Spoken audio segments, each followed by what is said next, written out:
নমস্কার, আশা করছি সকলেই ভালো আছো। আজ আমি না ঘুম থেকে অনেক সকালে উঠে পড়েছিলাম, মানে ঘুমটা ভেঙে গেছিলো 4:30-র সময়।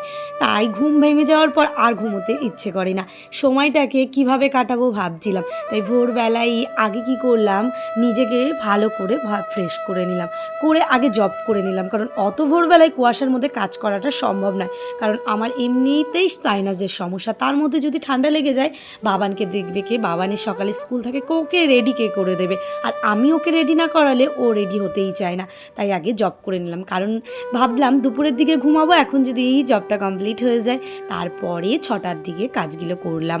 আর তারপর বাবানকে তো এখন 6:30টার দিকে ঘুম থেকে তুলে দিচ্ছি, তাই আধ ঘন্টার মধ্যে টুকিটাকি অনেকটা কাজই হয়ে যায়, যেহেতু রাতে আমাদের অনেকটা কাজ হালকা থাকে।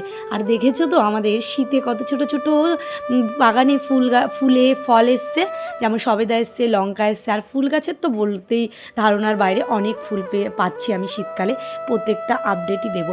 আর সকালে সেরকম কাজের ঝামেলা থাকে না, এই টুকিটাকি রান্না আমাদের একটু দোকানের ছোলা করতে হয়, সেই ছোলাটা গরম করে জলটা ভরে নিলাম। আর রাতের দিকেও একবার জল ভরে রেখে দিয়েছিলাম, অসুবিধা নেই।